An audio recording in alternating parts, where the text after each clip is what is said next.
të tjerit, dëshmitari tjetër të vi pas pushimit të drekës. Dhe duhet njoftuar ZMMD-ja, zyra për mbrojtjen e dëshmitarëve, një orë më përpara që të bëjë organizimin përkatës. Gjykatësi nuk ka problem, një orë mjafton.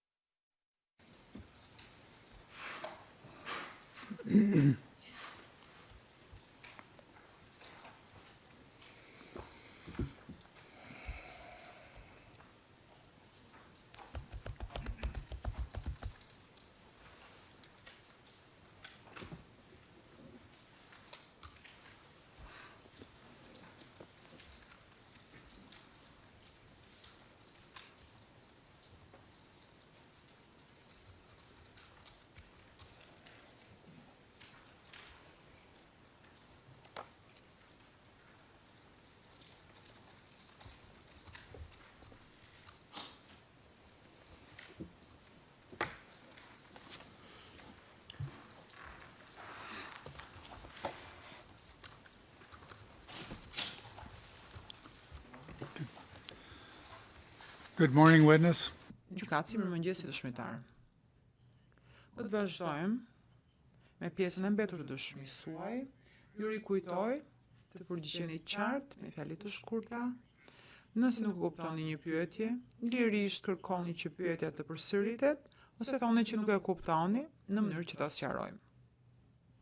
Gjithashtu, na thoni ku i bazoni njohurinë, faktet dhe rrethanat për të cilat do t'i bëjmë pyetje. Jeni ende në detyrim për të thënë të vërtetën, sikurse vetë cituat përmes deklaratës solemne. Gjithashtu, flisni afër mikrofonit dhe bëni një pauzë prej 5 sekondash përpara se të përgjigjeni, si dhe flisni ngadalë për përkthyesit. Në çdo moment që mendoni se keni nevojë për pushim, na njoftoni dhe do bëjmë organizimin përkatës. Gjithashtu, i falenderoj përfaqësuesin e SBA-s që ka ardhur sot paradite. Në çdo moment që keni nevojë të bisedoni me dëshmitarin apo doni të drejtoheni trupit gjykues, mjafton që të ngrini dorën dhe do t'ju japim fjalën. Tani do të vazhdojmë me pyetjet e trupit gjykues. Do të fillojmë me pyetjet e gjykatësit Metro, që është në të djathtën time në të majtën tuaj. Gjykatësi Metro, mirëmëngjes ambasador. Mirëmëngjes. Pyetje. A ju kujtohet që ju bëri pyetje mbrojtja e fatshit lidhur me qëllimet e UÇK-s, dhe si kishit ju kuptuar ju qëllimet e UÇK-s, objektivat e UÇK-s? Përgjigje. Nuk më kujtohet më kem pyetur për objektivat e UÇK-s. Diskutuam pikpamjet e mia dhe që unë mendoja se UÇK-ja donte pavarësinë e Kosovës dhe rolin e tyre në këtë proces. Supozohet se ka marrë pjesë në procesin e lirimit të disa të burgosurve, gjendet e përcaktuar në dosjen gjyqësore në kundërshtim me pretendimin e mbrojtjes së thatë. Unë dua të trajtojmë bashk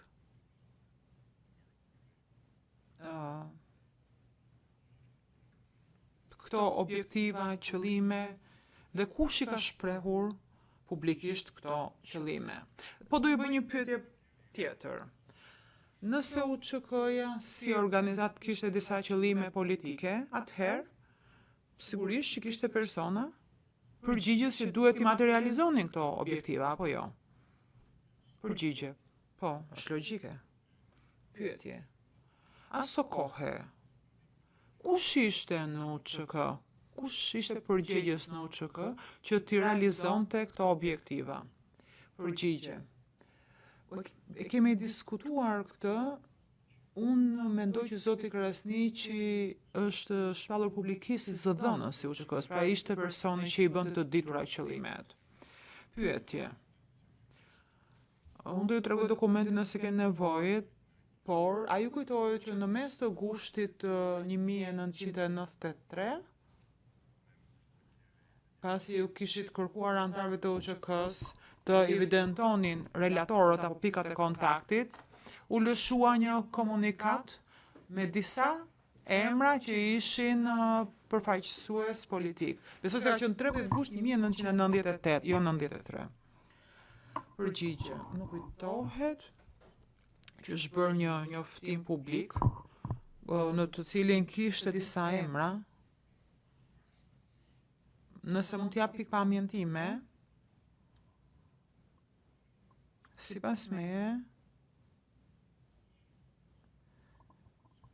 edhe në cilësinë time si dërguari i posaçëm, unë kisha të qartë dhe të tjerët na kishin bërë të qartë se nuk e dinim kush fliste për UÇK-n. Për shembull, zoti Demaçi fliste për rolin që kishte ai në UÇK. Po askush na e konfirmoi, askush tjetër nuk na e konfirmoi këtë.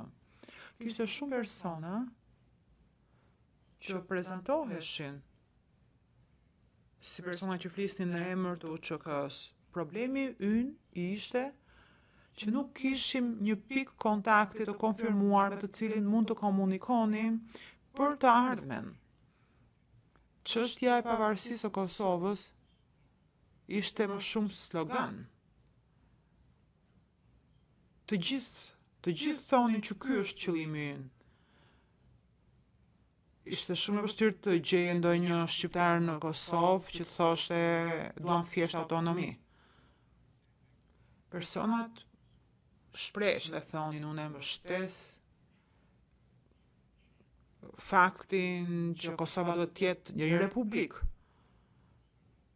Por sikurse të gjitha republikat e tjera të Jugosllavisë ishin shkëputur nga Jugoslavia. Pra, kur thoshin republikë, e krahasonin me shtetet e tjera që ishin shkëputur nga Jugoslavia. Më falni që mbasi po e shtjelloj shumë. Duke mbajtur këtë parasysh, ne filluam të kërkonim pika kontakti që mendonim se ishim të besueshëm dhe vërtet mund të flisnin në emër të UÇK-s. Edhe unë kam shpenzuar kohë me zotin Demaçi, sepse ishte një person që kishte ndikim, ose të përdor një term të kësaj të modern që thon influencer. Unë nuk besoj se ai fliste për UÇK-n, por fliste më shumë për veten. Gjykatësi Metro. Do flasim dhe për zotin Demaçi për një çast, zoti ambasador. Por ajo kujtohet se si i shprehte qëllimet e veta politike UÇK-ja. Ai kujtohet që këto her pas here i shprehte përmes deklaratave politike, ashtu quajturave deklarata politike ose komunikata. Përgjigje. Po dhe këto ishin shumë të mjegullta për ne, sepse ne nuk e dinim kush i lëshonte këto komunikata. Ishin çështje sigurie, për çështje sigurie që nxirreshin, apo vërtet nuk ekzistonte një strukturë që në fakt të besonim dhe ne. Prandaj ne nuk mund të përdornim këto komunikata si bazë për të përcaktuar një strukturë vertikale organizative të UÇK-s. Pyetje, ju përgjigjet dy pyetjeve të mia të radhës. Se do e pyesja e dinit kush i lëshonte këto dokumente. Dje na thatë se në një moment mësuat se ekzistonte një drejtori politike pranë shtabit të përgjithshëm. Përgjigje. Po, kështu është. Por nuk mund t'ua them dot se si e mësova këtë. Por ka qenë nga burimet hapura, burime publike, pyetje. Dhe me sa kuptova unë, ju mësuan se zoti Thaçi ishte një nga anëtarët e këtij organi. Kështu? Përgjigje po. Sepse në një moment u bë një njoftim, një shpallje publike. Po e them këtë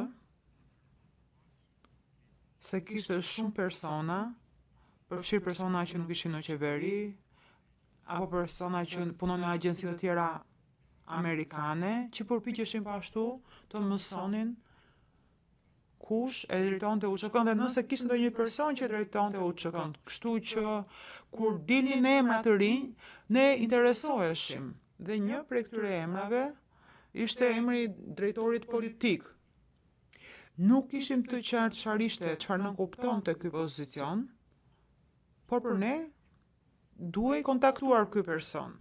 Pyetje, do ju ndihmoj edhe me kujtesën mbase se si mund ta keni mësuar informacionin për drejtorinë politike. Por fillimisht shkruaj t'ju pyes nëse e dini apo e dini tani Kush kanë qenë anëtarët e tjerë të drejtorisë politike?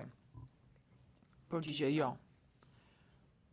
Nuk mund t'ju them tani kush janë, po mbasi po të më thoni ju disa emra, u mund t'ju them nëse më thon apo s'më thon diçka këta emra.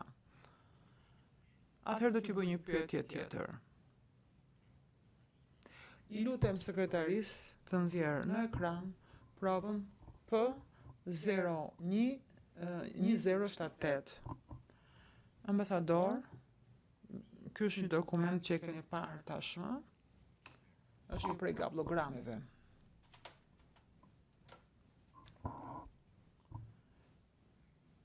Shkojmë pak më poshtë. Do të shikoni që data e dokumentit shka më poshtë, më lart. 1 mars 99. E shihni datën? Përgjigje po. Pyetje. Shkojmë më poshtë. Dhe shohim që e keni klasifikuar ju, ambasadori Christopher R. Hill. E shihni? Përgjigje po. Nuk dua të përsëris shpjegimin që thash më përpara. Ky është aspekt teknik. Pyetje, e kuptoj. Shkojmë në faqen 4 të dokumentit, ju lutem. 07-5372. Shkojmë pak më poshtë në dokument. Në mes, të paragrafi në mes është një fjali që fillon me fjalët më në fund. E shihni? Përgjigje. Ja ta lexoj një çast. Shtabi i përgjithshëm mund të marrë vendime për. Gjykatësi Metropole lexoj unë fjalën. Përgjigje e pash, po. Disa nga fjalët këtu janë redaktuar, unë po lexoj versionin që kemi në ekran. Thot më në fund, pastaj një emër apo funksion është redaktuar, i tha ke domit amerikan, sot në mbrëmje, se Demaçi u emërua nga shtabi i përgjithshëm të kryente disa funksione konkrete, dhe këto funksione nuk përfshin vendimarrje politike për shtabin e përgjithshëm. Vetëm shtabi i përgjithshëm me drejtorin politik që ka drejtimin mund të marrë vendime politike. Pyetja e parë që kam unë është nëse ju kujtohet ky kablogram dhe përmbajtja e këtij kablogrami. Përgjigje jo. Dua ta bëj të qartë se këto kanë qenë raportime të rregullta që dorëzoheshin nga ekipi amerikan që ka qenë në terren. Nuk ishin nga ekipi OSB-s, por OSB-ja dhe amerikanët punonin krah për krah me njëri tjetrin. Ne e dinim që ekipi amerikan kishte kontakte të mira, por nuk kishim gjithmonë të sigurt se informacionet që merrnim ishin të sakta. Pyetje. A keni marrë ndonjëherë një informat që do ta kundërshtonte përmbajtjen e kësaj deklarate që sapo lexuam? Përgjigje. Nuk kam dëgjuar ndonjëherë që drejtoria politike ishte pjesë e shtabit të përgjithshëm apo që të drejtonte ndonjë gjë. Nuk e kam dëgjuar ndonjëherë, edhe nuk ka qenë as supozimi ynë. Supozimi ynë, dua të jemi qartë, supozim në mungesë të fakteve, pra, supozimi ynë ishte që shtabi i përgjithshëm ishte më shumë organ ushtarak dhe përbëhej prej komandantëve lokal që ishin bashkuar në një mënyrë, në një moment, dhe drejtoria politike ishte më shumë organi që merrej me botën e jashtme. Pyetje, pra, që të përgjigjeni pyetjes time, nëse nuk ju kujtohet, mund të thoni që nuk ju kujtohet. Pa keni marrë ndonjëherë ndonjë informacion që kontradikton informacion që sapo lexuam? Përgjigje. Personat, po unë jam në pozicion kush, më ka thënë. Pra personat thonin që s'duhet i marrim fjalë për fjalë këto informacione. Ideja që drejtoria politike ka ndonjë rol brenda shtabit të përgjithshëm.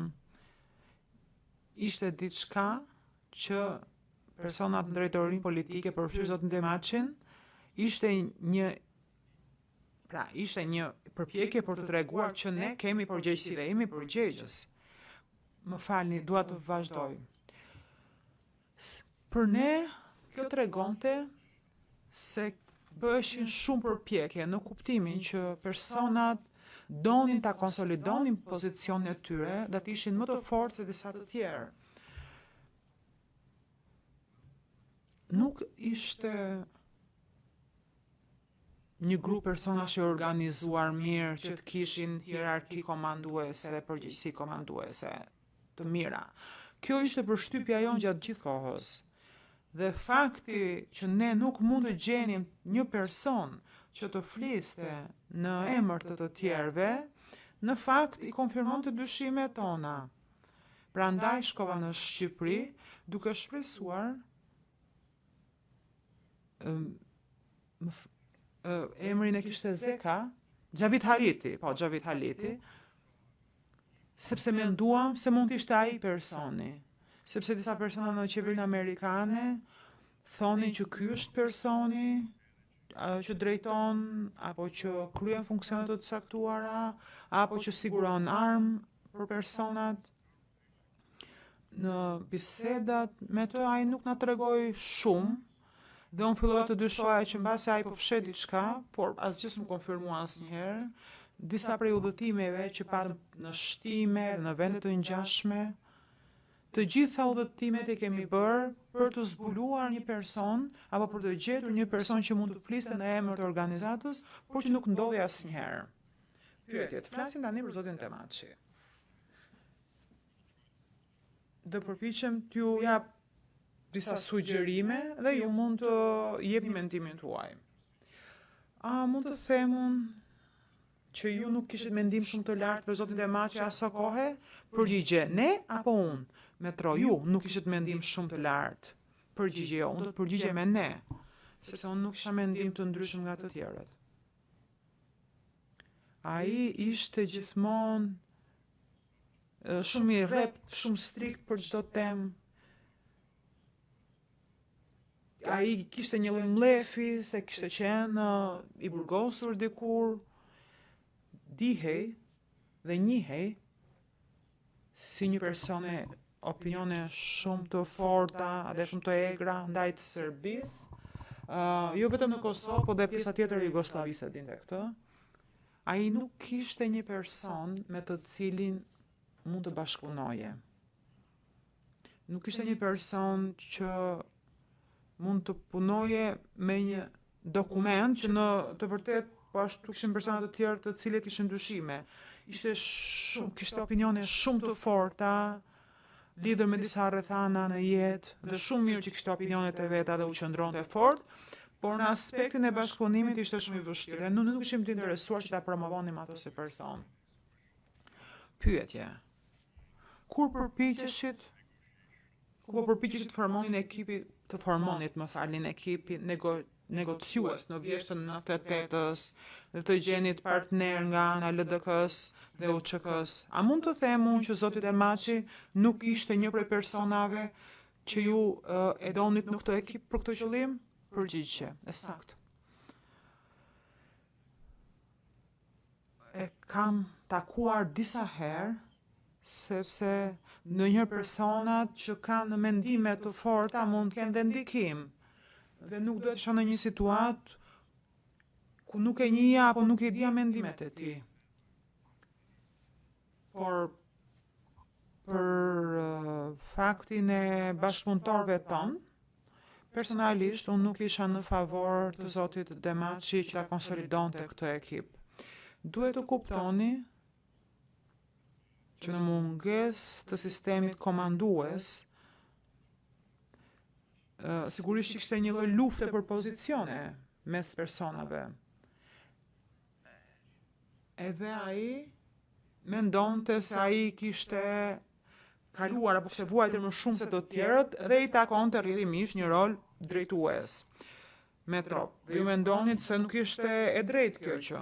Përgjigje, nuk më takonte mua të caktoja kush do të kishte rol udhëheqës apo rol drejtues. Por unë nuk doja të ishte ai personi që do ta konsolidonte këtë rol. Pra ishte shqetësim sepse kur takohen me amerikanët ata marrin një pozicion tjetër. Ka një lloj influencë. Kështu që unë e takova personin në mënyrë që të shmange në një situatë që ai ta shfrytëzonte edhe takimin që të avaconte pozicionin e vet. Mendoj se ai kishte probleme të veta me personat, kështu që nuk mendoj se ja doli mban. Metro, në fakt ju keni bërë një gjë të mirë, siç do ta shohim më vonë, pra i kujtohet që në nëntor të 98-s një person me origjinë serbe që kishte qenë inspektor në policinë serbe u arrestua dhe u përfshi Sean Burns që të lirohej ky person. Përgjigje, nuk më kujtohet. Ka ndodhur disa raste të këtij lloji ku ekipi i Seanit, sepse ekipi i Seanit kishte kontakte të mira me persona të ndryshëm, përfshirë persona që kishin armë në terren. Pra ishin në gjendje të bindnin këta persona që kjo nuk është ide e mirë, dhe nëse qëllimi juaj është të keni marrëdhënie më të mira me amerikanët, atëherë rrëmbimi i personave nuk është gjëja e duhur që duhet të bëni. Siç më kujtohet mua, në përgjithësi, ka pasur disa raste të suksesshme, çka do thotë disa persona janë liruar, dhe sipas meje, ky është roli më i rëndësishëm për Kejdomin edhe për OSBE-n në fakt. Dhe pikërisht për këtë arsye, kur patëm takimin për 8 ushtarët serb, unë doja të sigurohesha që t'ishte e pranishme edhe OSBE-ja, sepse nëse do t'ishim të suksesshëm në fakt, suksesin do e kishim prej OSBE-s dhe Kejdomit dhe jo prej meje, sepse roli im ishte rol negociues. Unë kisha rolin që të arrinim në një status për Kosovën dhe të inkurajonim personat që të ulnin armët edhe të punonim dhe t'i ktheheshin në jetës së përditshme. Do të kthejmë ushtarëve të armatës jugoslave pas një çasti. Megjithatë, për momentin do i kërkoj sekretares marrëqes në ekran provën P188.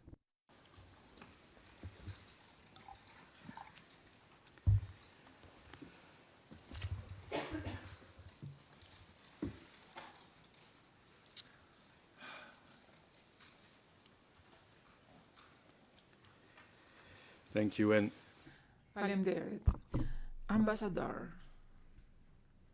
Dokumenti që keni në ekran është një libër me kujtime i komandant Remet, Rustem Mustafa, që është shkruar nga një person tjetër, do të thënë autori është ndryshëm nga Reme. A ju kujtohet komandant Reme? Përgjigje. Më kujtohet emri, por nuk më kujtohen rrethanat në cilën e kam dëgjuar këtë emër. Por mendoj që ai kuptoi që ishte një prej luftëtarëve të UÇK-s. Pyetje. Do i kërkoj sekretarit se kalojmë në faqen 82 të librit.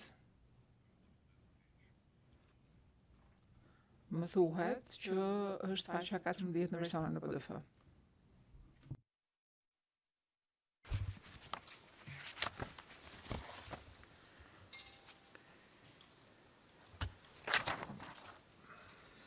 And Ambassador Ala. Ambasador, do ju kërkoja të jepni një sy dokumentit në të majt, pra në kolonën të majt. Diku në tekst është një pyetje ku fillon si më poshtë, ndërkohë që keni qenë në shal, ende. Do të thonë thjesht më lejoni t'ju shpjegoj se për çfarë bëhet fjalë. Është një libër dhe në këtë pjesë është botimi i një interviste të dhënë nga Reme. Do të thonë pyetjet janë shënuar me ngjyrë të theksuar dhe ndërkohë jepen përgjigje që ka dhënë Reme. Përgjigje. Ky është një shembull i diçka që bëhet në shqip dhe pastaj shpërkthyer në anglisht, besoj. Pyetje, po përgjigje. Tani që ta kuptoni, disa për intervistave të mia sigurisht janë dhënë në anglisht, pastaj janë përkthyer në shqip dhe pastaj nga shqipja janë përkthyer përsëri në anglisht, dhe zakonisht kjo është arsye që pse nuk e identifikoja të çfarë është thënë. Pyetje, do ta lexoj dhe sigurisht mund ta lexoni edhe vetë nga ekrani dëshmitar. Pyetja ose komenti nga gazetari është si më poshtë. Ndërkohë që keni qenë ende në Shal, UÇK arrestoi një roje pylli serbe. Ai u lirua në majac, por media serbe tha që ai ka ikur vetë, është ratisur vetë për atij vendi. Si ndodhi ky lirim? Ndërkohë që Remi thotë, brenda një periudhë të shkurtër u kryen 2 arrestime dhe 2 lirime. Së pari bëj fjalë për një roje pylli dhe një inspektor të caktuar. Ne këtë e bëm në mënyrë të tillë që të dëshmonim që ne kishim vërtet fuqi dhe që ata të kishin kujdes lidhur me sulmet ose me veprimet që mund të ndërmerrin kundër personave tonë në UÇK. Vijojmë në faqen tjetër. Edhe në vende të cilat ne nuk mund të kontrollonim, si për shembull në qytet, ne mund të merrnim çdo që dëshironim. Këtë mesazh dëshironim që të jepnim. Dhe pastaj bëhet pyetja tjetër, a mund të jepni disa hollësi të tjera në lidhje me këtë arrestim? Dhe Remi këtu thuhet që ka thënë këtë përgjigje. Në momentin kur Christopher Hilli ka qenë në Kosovë dhe nuk e ka vizituar përfaqësuesin e zyrës së UÇK-s Adem Demaçin, ne dëshironim që ta bënim zotin Demaçi një faktor të rëndësishëm. Unë lëshova një urdhër për 3 ushtar që të dilnin dhe të kapnin një inspektor që quhej Zoran Zbilic. Ata e kryen këtë detyrë që unë ngarkova unë në mënyrë suksesshme dhe sollën inspektorin serb në Llapashtic, ku ne mbajtëm ato për 3 ditë. Shorn Bërsi insistoi fort si të zyrtarë të tjerë të OSBE-s që ta lironim atë. Unë për vetas nuk doja fare ta diskutoja këtë si çështje. Më pas Adem Demaçi u fut në këtë debat dhe për hir të tij unë e lirova këtë person. Unë mendoj që me këtë pozicion të përfaqësuesit politik të UÇK-s, ne vijuam më tej dhe liruam këtë person. Në përgjithësi kjo ishte diçka e përgatitur. Dëshmitare, ju kujtohet ndonjë gjë tani pasi lexova këtë pjesë të librit? Përgjigje, jo, nuk më kujtohet asgjë. Mua më duket sikur kjo është diçka që është shkruar për të shërbyer atij që ka dhënë intervistën, sepse zakonisht edhe kur thuhet që dikush u arratis ose ja doli që të largohej nga vendi i ndalimit vetë, edhe kjo është diçka që është e stisur dhe zakonisht nuk është e vërtetë. Megjithatë, ajo çfarë mendoj unë që është e qartë këtu është se puna e Shorn Burnsit është bërë më e fokusuar, më e përqendruar, do me thënë që ai është më shumë i dhënë dhe më shumë i përfshirë në gjetjen e zgjidhje për çështje të tilla. Personalisht jam skeptik sepse unë nuk e kam vizituar, nuk e kam kontaktuar Adem Demaçit dhe nuk e shikoj se si lidhet pjesa e Adem Demaçit me lirimin e inspektorit që quhet Zoran Zbilic. Pyetje. Megjithatë, besoj që ju e pranoni që ata që kanë qenë mbështetës të zotit Demaçi, mbase zoti Remi ka qenë një prej mbështetësve të tij,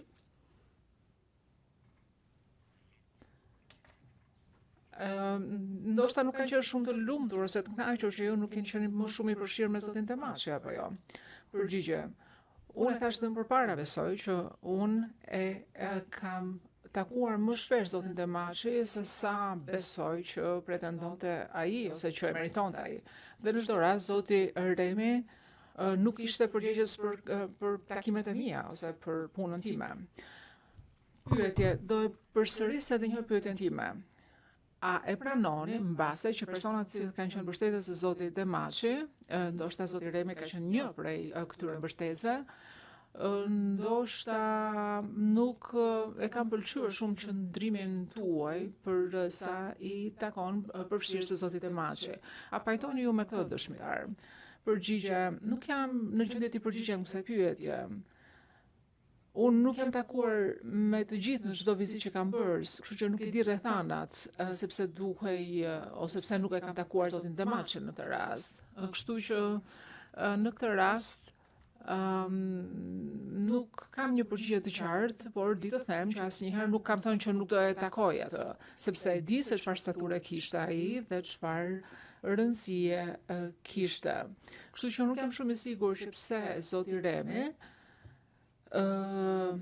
pra ka marrë këtë veprim dhe ka menduar që mënyra për të përgjigjur ndaj këtij veprimi timit ishte që të shkojë dhe që të rrëmbeje dikë. Domethënë, është një proces i nuk jap dot zgjidhje, është një proces torturues, logjike do thoja, kështu që nuk di të jap përgjigje tjetër. Pyetje, e kuptoj, ju nuk keni zoti Remi, nuk mund të jepni shpjegimin që mund të ketë pasur ai. A ju kujtohet një takim i ministrit të punëve të jashtme italian Roberto Dini gjatë asaj periudhe, pra në vitin 1999. Përgjigje, mendoj që e kam takuar në Beograd. Mendoj që ka ardhur në Rambuje po ashtu, edhe me 4 ministra të tjerë, dhe besoj që kam takuar bashkë me ta. Pyetje, a ju kujtohet një rast, edhe që nuk kujtohet, do shikojmë një dokument për të kujtuar rrethana. Por, pyetja për momentin është kjo. A ju kujtohet rasti kur ministri Roberto Dini u ankua lidhur me një komunikat që ishte nxjerrë nga shtabi i përditshëm i UÇK-s? Ju kujtohet ky rast dëshmitar? Përgjigje, jo, nuk më kujtohet konkretisht, por ajo çfarë më kujtohet është që italianët ishin vëshkues më skeptik të sjelljes së UÇK-s. Pyetje, do mundon t'ju ndihmoj, ambasador, se ka kaluar shumë kohë. Për këto do i kërkoja sekretarit së paraqesës në ekran provën 1D2678.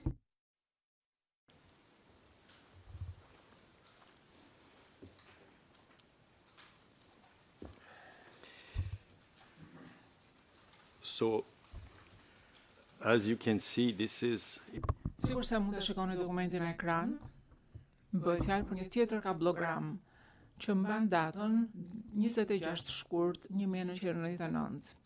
Nëse do të vijojmë në fund të dokumentit, besoj që mund të lexoni emrin tuaj në titullin i dërguari i postashëm për Kosovën. E shikoni këtë dëshmitar? Përgjigje po, e shoh.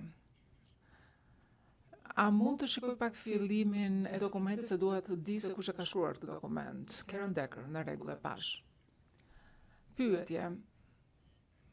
Le kalojmë tek faqja DHT 05129. Besoj që është faqja e dytë e këtij dokumenti. Ambasador, do ju kërkoj që shikoni paragrafin 12 të këtij dokumenti. E shikoni në ekran? Përgjigje po. Pyetje, do i lexoj për transkriptin. Këtu thuhet: Ambasadori Hill kërkoi një shpjegim të komunikatës numër 31 të UÇK-s, të cilën ministri i punëve të jashtme i Italisë e lexoi gjatë takimit ministerial dhe ku thuhej që UÇK-ja nuk mbështeste përpjekjet në Rambuje. Përfaqësuesi i UÇK-s Thaçi deklaroi se çfarëdo lloj marrëveshje të jetë arritur në Rambuje, ajo do ta detyronte UÇK-n që ta zbatonte atë dhe do të respektojë në Kosovë. Thaçi tha, edhe këtu hapet citimi: unë e garantoj këtë, unë e kam kompetencën për ta bërë këtë gjë, dhe mbyllet citimi. Hilli u përgjigj se ishte rëndësishme që të thuhej kjo gjë në mënyrë të tillë që të ndihmojë rifitimi i besimit nga grupi i kontaktit. Pyetja e parë është kjo: a ju kujtohet ky diskutimi nga ministri Dini dhe pjesëmarrësit të tjerë sa i takon një komunikat të ndryshuar nga UÇK-ja? Përgjigje. Tani që e pash këtë pjesë të kablogramës, sigurisht do të thënë këtu bëhet fjalë për një takim në Rambuje midis zotit Thaçi, sigurisht nuk e pash të kush ishte tjetër pjesëmarrës aty, por ka qenë zoti Thaçi dhe sekretaria Albright. Dhe me sa e kuptoj unë, ministri i jashtëm Dini, mbase i është ankuar Albrightit, që pastaj më ka thënë mua, dhe unë kam organizuar një takim midis Albrightit dhe kam thënë që kjo situatë nuk shkon kështu dhe duhet që ta rregullojmë atë. Pyetje, në këtë dokument Pra sugjerohet që ju e keni trajtuar këtë çështje me zotin Thaçi, e keni biseduar këtë çështje me zotin Thaçi, apo jo? Përgjigje. Kjo është ajo çfarë ne quajmë në zhargonin diplomatik memorandum bisede. Pra është shkruar dhe është identifikuar dhe ka marrë dritën jeshile nga shtabi i sekretares, kështu që për shembull këtu thuhet që ambasadori i Hill bëri presion ose ushtroi turistënin e tij në mënyrë të tillë që delegacioni të punonte dhe nëse do të vazhdojmë pastaj me tekstin, me pjesën tjetër të tekstit të kablogramit, besoj që kjo më jep më shumë kontekst, e kuptoj pak më mirë se për çfarë bëhet fjalë. Pyetje, kur diçka në një kablogram në këtë tekst është në thonjza, a do thotë kjo që është fjalë për fjalë, është marrë shënim fjalë për fjalë nga personi që ka bërë zbardhjen? Përgjigje, po. Kjo është e rëndësishme sepse ajo çfarë sugjerohet këtu, dhe sigurisht do të dua të them që nuk e kam lexuar gjithë tekstin, thjesht lexova këtë që më treguat ju. Por në diplomaci ne kemi tendencë që lexojmë shumë shpejt, të lexojmë ndonjëherë lexojmë gjërat dhe mbrapsht. Megjithatë, ajo çfarë sugjerohet këtu është që ministri i punëve të jashtme të Italisë thotë që Shtetet e Bashkuara pretendojnë se UÇK-ja e mbështet procesin e Rambouillet's, por është një posa për t'largohen, sepse ata thjesht duan që të sigurojnë bombardimin e Serbisë dhe nuk e kanë të përgjumënt pon. Kjo është një akuzë shumë e rëndë e bërë nga ministri i punëve të jashtme të Italisë për UÇK-n. Kështu që ne i thamë UÇK-s aso kohë që kjo situatë nuk ka ndihmon fare ne. Në thelb, UÇK-ja po përpiqet të krijojë probleme midis nesh dhe anëtarëve të tjerë të grupit të kontaktit. Mua personalisht më duaj që ti tregoj aty u thoja njerëzve në UÇK, mos insistoni më shumë se ç'duhet, mos vazhdoni me synimet tuaja plotësisht, sepse ne si Shtetet e Bashkuara jemi shumë të interesuar që të kemi marrëdhënie shumë të mira me aleatët tanë, edhe një prej aleatëve ishte Italia. Dhe ne po mundoheshim që ti tregonim UÇK-s që ne nuk duam që të detyrojmë për shembull Italinë, që Italia do bëjë diçka, nëse nuk marrim një po të plot dhe të ndjerë dhe të vërtet për jush. Dhe zoti tha që përderisa ju jeni përfaqësuese, ju duhet që ta rregulloni këtë situatë. Pra, me fjalë të tjera, ne jemi përpjekur që t'ja bënim të qartë UÇK-s që nuk duhet të bënin këtë lloj sjellje. Pyetje. Atëherë, në ekran patim komunikatën numër 31 të UÇK-s, megjithatë do t'ju tregoj një tjetër dokument në mënyrë të tillë që ta keni pak më të qartë situatën. Nëse ju kujtohet diçka në rregull, nëse jo, nuk ka problem. Për këtë arsye do i kërkoj sekretarit që të paraqesë në ekran një provë tjetër që ka numrin P131. Prova është 3541. So, Ambassador, what you have on... Ambasador, do ju shpjegoj se çfarë keni në ekran dhe pastaj do shkojmë tek pjesët përkatëse. Në ekran keni atë çfarë ka titullin Deklaratë Politike nr. 31. Përgjigje, a mund të më ndihmoni me datën? Pyetje, në fakt do t'ju shpjegoj unë data, se janë dy data të rëndësishme. Përgjigje, nuk e kujtoj datën kur ka përfunduar seanca Rambouillet dhe nuk e di se kur ka filluar eksaktësisht 3 javë, kur kanë filluar 3 javët e konsultimeve, për këtë arsye ju pyeta. Pyetje. Atëherë, kablograma që ne pam para pak çaste është data 26 shkurt. Dhe ndërkohë, nëse shikoni deklaratën politike, kjo është lëshuar me datën 20. Por nëse do shikoni dokumentin e botuar në gazetë, votimi i deklaratës politike është bërë në gazetën Zëri Kosovës të Njëjtën me datë 25 shkurt 1999. Dhe me datë 26 është kablograma. Përgjigje. Megjithatë, kablograma ka reflektuar bisedën që ka ndodhur me 21-shin, me datë 21 apo jo. Pyetje po, përgjigje, por me qenë ra fjala, kjo do të thotë që ka kaluar shumë kohë derisa është nxjerr kablograma. por nga ana tjetër kjo tregon që njerëzit I kushtojnë rëndësi procesit, domethënë shikojnë procesin, dokumentin disa herë përpara se sa ai të dërgohet. Pyetja e kuptoj. Do doja t'ju tërhiqja vëmendjen që të lexoni 2 paragrafët e fundit të kësaj deklarate. Do ju kërkoja që t'i lexonit me mendje dhe pastaj do ju bëj disa pyetje.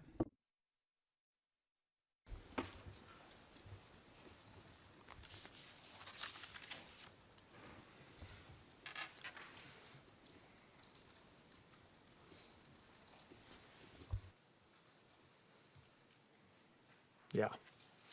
Well, this is Mendoj që kuptoj se cila është situata këtu. Dhe nuk do kisha pasur mundësi ta kuptoja plotësisht pyetjen, nëse nuk kisha lexuar këtë pjesë të dokumentit që kam përpara. Pyetje, çfarë kuptoni ju këtu? Përgjigje, UÇK-ja duke thënë po në Rambuje, ose duke thënë po për konsultimet në Rambuje. Kjo ishte një përpjekje për personave që ishin atje, që e ndjenin që kishin vetëm një objektiv dhe ky objektiv ishte pavarësia dhe asgjë tjetër nuk kishte vlerë për ta. Dhe kjo është një lloj garanci për këta persona që të mos shqetësohen dhe ne nuk kemi ndryshuar asgjë në qasjen tonë. Domethënë, me fjalë të tjera, është një garanci ku thuhet që pavarësisht se çfarë keni lexuar në media perëndimore, kjo është ajo çfarë ka ndodhur realisht. Pra, ne jemi të vendosur për pavarësinë dhe ata quajnë vetëvendosje këtë gjë. Të paktën kështu është në tekst. Për mua kjo është interesante, sepse ata po përpiqen që të justifikojnë dhe të thonë që vetëm Shtetet e Bashkuara mund t'i bëjnë gjërat realitet. Kështu që me fjalë të tjera, ata po shpjegojnë që po punojnë shumë nga afër me Shtetet e Bashkuara. Për mua personalisht, si person që kam punuar në teren me Wolfgang Petrich dhe që kam punuar gjithashtu edhe me norvegjezët që ishin në kryesi dhe me OSBE-n, këto lloj komentësh nuk na ndihmonin fare. Dhe jo vetëm kaq, por nuk na kënaqnin fare. Pra nuk na ndihmonin neve për shembull për të thënë opinionin që ne ishim më shumë mbështetës ndaj UÇK-s se sa çishim për shembull për Italinë ose për qasjet e Italisë. Atëherë, meqense era fjala nëse do I kthesh edhe një herë kablogramin, pra notice që ishte titulli i kablogramit është niveli më I lartë I dokumentit të tillë. Pra, notice, në qoftë se ti ke kokën notice në një kablogram, kjo do thotë që bëhet fjalë për tema shumë të rëndësishme. Dhe besoj që aty ishte e qartë që unë jam përpjekur që t'jap Thachit një mesazh të hashpër. Mbështetur në karrierën time të gjuhë diplomatike, nuk është e pazakontë që të kesh këtë lloj keqardhje të njëanshme dhe pala përkat se thotë që ne nuk kemi pajtuar me asgjë të re, thjesht mos u shqetësone. Ne thjesht kemi thënë një po se duam që amerikanët të jenë të kënaqur sepse duam që amerikanët të vazhdojnë të jenë në marrëdhënie të mirë me europianët, kështu që kjo ka qenë pak a shumë çfarë kuptoj nga teksti. Pyetje, le të vazhdojmë pas 10 ditësh për një temë të cilën ju keni diskutuar dhe që ka të bëjë me të dyja palët. Pra, e kam fjalën më konkretisht për negociatat e Rambujës, domethënë periudhën nga 18 marsi, kur është nga fillimi I negociatave deri kur është nënshkruar marrëveshja. Së pari dua t'ju pyes këtë. A e dini se ku shkuan zoti Thaçi, zoti Krasniqi dhe zoti Vesaili nga Franca në kohën kur mbaroi raundi I parë I negociatave? Përgjigja, nuk e di. Unë e di që ata u morën nga një avion francez. Unë kisha menduar që ata do shkonin në Shkup, por pastaj kam dëgjuar që u dërguan në Prishtinë me avion. Besoj që kam qortu në Hag, ndoshta dje, ndoshta parkem.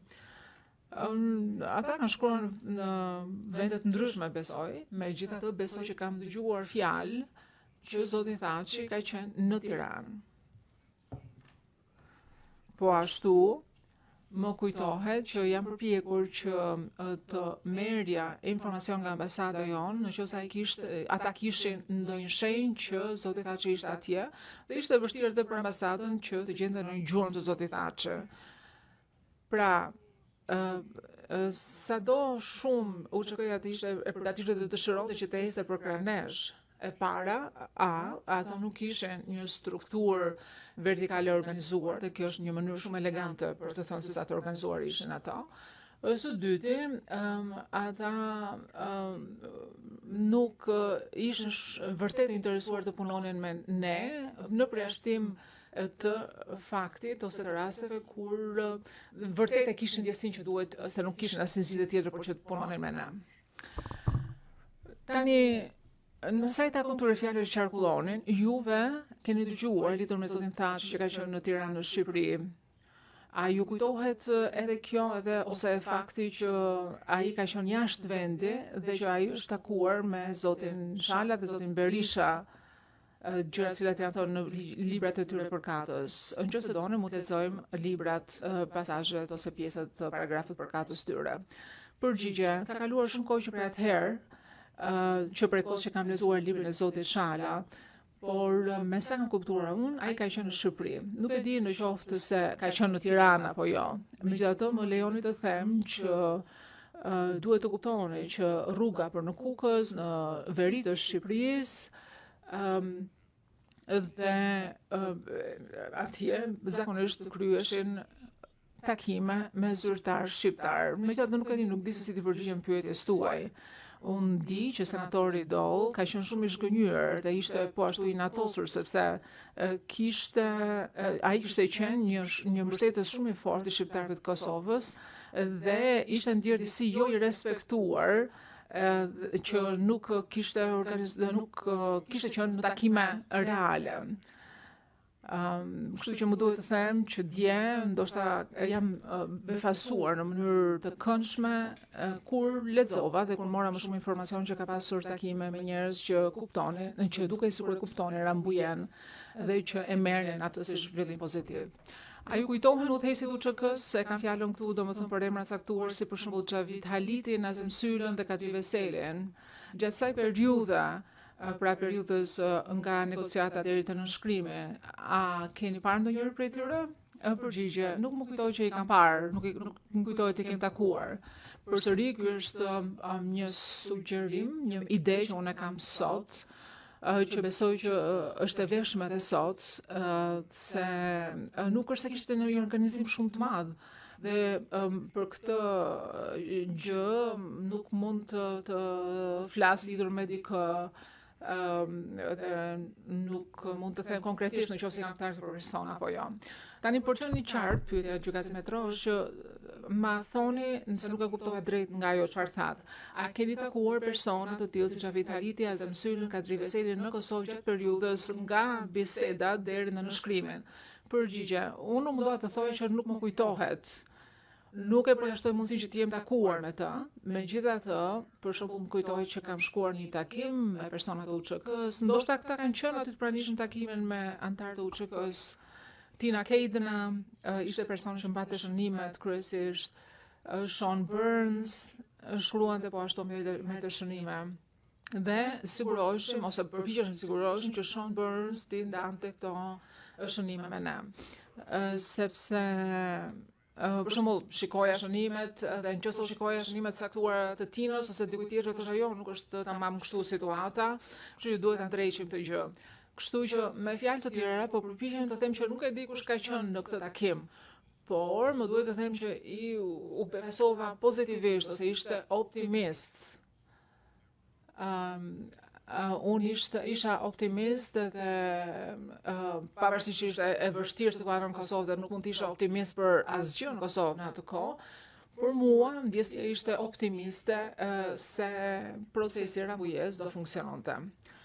Pyetje. Do t'i bëj një pyetje dhe nëse se kujtoni më thoni. Pra, ka ndodhur në një moment që ju jeni informuar personalisht që shtabi i përgjithshëm i UÇK-s u pajtua me nënshkrimin e Rambujes, pra dakord që të nënshkruante marrëveshjen e Rambujes. Përgjigje, besoj që më shton kjo një pikë caktuar, sepse e gjithë ideja për të takuar në Paris nuk ishte që të shkonim në Paris me UÇK-n të na thonin jo, prap, po të shkonim në Paris dhe të merrnim një dhe të merrnim në shkrimin e dokumentit. Kështu që kjo ishte faza e dytë dhe duhet të kemi pasur ndonjë sinjal pozitiv lidhur me të. Përsëri, bisedat e mia me personat, me njerëzit gjatë kësaj periudhe, besoj ka zgjatur diku 3 javë, nëse nuk e kam gabim. Pra, për të qenë sinqert me ju, unë isha shumë i shqetësuar, sepse pala shqiptare po na thoshte po nga ana tjetër nuk po merri një po të qartë nga pala serbe, kështu që isha i shqetësuar, kështu që nuk është se kam shpenzuar shumë kohë për të lexuar librin tim, por më kujtohet që shqiptarët u kthyen në Kosovë për të gjetur paqe, por pas rambulles serbët u kthyen në Serbi për të përgatitur për luftë. Kështu që sigurisht që ndjesia ishte jo neutrale, do të thonë kishte ndjesi pozitive për atë çfarë po ndodhte për Kosovën, po ndërkohë kishte një lloj shqetësimi lidhur me atë çfarë do të ndodhte në Serbi. Pyetje. A ju kujtohet ta keni informuar në atë kohë sekretarin e shtetit Albright që shtabi i përgjithshëm ju kishte dhënë një sinjal pozitiv? Përgjigje, jam sigur që e kam transmetuar një gjë të tillë një pikë. Megjithatë, sikur se u tha dhe prej dikujt dje, kishim shumë pengesa gjatë rrugës, gjërat papritura, kishim për shembull OJQ, kishim gjithashtu edhe persona të tjerë të cilët nuk punonin për mua, për shembull drejtori për Evropën Juglindore, Larry Rosen, nëse nuk gabohem, dhe ata kishin zhvilluar, kishin ushqyer disa marrëdhënie të tyre. Dhe nëse ti je i dërguar i posaçëm, ti duhet që ti jesh i gatshëm që të ndalosh çdo bisedë që nuk e kërkuar në një farë mënyre. Megjithatë, realiteti ishte që të dilnin gjërat papritura, kështu që dhe pengesa gjatë rrugës, dhe jam e sigur që ajo, e kam fjalën këtu për sekretarin e shtetit, merrte ndjesi pozitive dhe mesazhe pozitive nga grupet caktuara dhe jam i sigurt që një moment caktuar kohë e kam transmetuar dhe unë, kam konfirmuar dhe unë këtë gjë. Pyetje, kam të disa pyetje tjera, ambasador. Do të vazhdojmë tani me zhvillimet e kohës, domethënë me 18 marsin e 99-s dhe nënshkrimin e marrëveshjes së Rambulles. A e kam kuptuar unë drejt që 4 përfaqësues delegacionit të UÇK-s e kanë nënshkruar të marrëveshjen? Përgjigje, nuk më kujtohet kjo gjë, por ajo çfarë kujtoj unë është që i gjithë delegacioni i shqiptarëve të Kosovës ishte dakord me marrëveshjen. Nuk më kujtohet se kush e ka nënshkruar, po të gjithë ishin dakord që të nënshkruanin dokumentin dhe ishin pozitiv në atë marrëveshje në nënshkrimin në Paris. Më duhet të them që isha shumë i kënaqur nga fakti që personat cilët nuk ishin ulur një tryez të përbashkët, nuk kishin pasur të njëjtin mendim, të njëjtin qasje përpara, në atë moment ishin në një mendje, ishin bashkë. Pra ishin persona të cilët për shkaqe politike ose për shkak të mendimeve që kishin për rrugovën nuk ndanin të njëjtat qasje, megjithatë në Rambulles ishin të gjithë bashkë. Dhe pas 9 muajsh isha i kënaqur, megjithëse nuk kishim një fosh, një figurativisht në duar, për ne ishte një arritje e madhe, por nga ana tjetër, ne kishim edhe një ndjenjë melankolie, sepse Serbia nuk ishte aty dhe ishim në një pikë shumë të rëndësishme historie. Pyetja shumë shkurtimisht më tregonin që se nuk e kam kuptuar siç duhet, po unë do ju them si e kam kuptuar unë. Zoti Thaçi e ka nënshkruar dokumentin në emër të UÇK-s, zoti Rugova në emër të LDK-s, zoti Qosja në emër të partisë së vet dhe zoti Suroj si një përfaqësues i shoqërisë civile. Ju kujtohet kjo gjë? Përgjigje, Nuk më kujtohet nëse zoti Suroi e ka nënshkruar të dokument apo jo, mbase po, nuk e di. Ajo çfarë kemi menduar ne, si të rëndësishme janë këto tri grupe, domethënë UÇK-ja, LDK-ja dhe intelektualët e pavarur. Ky është termi i tyre, jo i imi. Atëherë nuk më kujtohet që të kemi pasur katër nënshkrime, por më kujtohen këto tri nënshkrime që sapo i përmenda. Pyetje, besoj që e tha përpara një çasti, ambasador, sepse ti gjen veten një situatë ku një palë të nënshkruaj marrëveshjen dhe pastaj nuk ka asnjë tjetër nga pala tjetër për nënshkrimin e marrëveshjes. Kam dy pyetje. Pra, cili ishte arsyeja dhe është e saktë që shtetet caktuar për shirë këtu Italinë ishin disi të nguruar për të pasur një situatë të tillë? Përgjigje, mendoj që ishin disa shtete në grupin e kontaktit. Besoj se është e drejtë të thuaj që Italia ishte një prej këtyre shteteve, megjithëse nuk jam përfaqësuesi i qeverisë italiane, për shtetin italian nuk kam folur as atëherë dhe nuk kam të drejtë flasa sot. Ju thoni që si ka mundësi që të nënshkruhet marrëveshja kur vetëm njëra palë nënshkruan. Por koncepti asaj kohe ishte që të jepej mesazhe i qartë serbëve. Të thuaj, serb, kjo do të ndodh, kështu që ju do ishte mirë që të bëni pjesë e procesit. Pra, kjo është mënyra më e mirë që të garantoni ose të mbroni interesat e Serbisë dhe të bëni pjesë, të jeni pjesë e këtij procesi. Përderisa Miloševići kishte thënë shumë herë, pra kishte thënë që shqiptarët nuk do pajtohen, nuk do bien dakord asnjëherë për asgjë. Dhe marrëveshja në fakt rrëzonte pikpamjen e tij që shqiptarët nuk do pajtoheshin me asgjë. Dhe ai kishte thënë gjatë gjithë kohës që shqiptarët nuk do pajtohen me asgjë dhe përredhoi ne nuk na duhet pajtohemi me asgjë. Po ky është një mesazh i kundërt me atë çfarë kishte thënë Miloševići. Ne po i thonë Miloševići që e kishte gabim, ja rritur marrëveshjen, por ti tani do bësh mirë që të mendosh se cila do jetë lëvizja e radhës së Serbisë. Domethënë kjo ishte ideja. Të paktën jo për mua, sepse unë personalisht mendoj që luftrat janë shumë të rënda dhe unë personalisht kam shumë probleme me zgjidhje të tilla, domethënë me luftrat përfshin me vete shumë tragjedira të tjera. Por kishte njerëz që thonin, "No, duhet të përgatitemi." Unë nuk isha njëra prej tyre dhe nuk thoja për shembull që duhet ta bombardojmë Serbinë për 2 ditë dhe çdo gjë është në rregull, pastaj thjesht i demonstrojmë Miloševićit që u bombardova, pastaj nuk dhe duhet domethënë që ai të përqafojë procesin. Unë personalisht nuk kam qenë njëra prej këtyre personave. Pyetje, do në shihemi përsëri pas pushimit. Do vazhdojmë me pyetjet me zotin Milošević pasi të bëni pushimin e shkurtër. Gjykatësi do bëjmë pushim për 10 minuta. We're adjourned for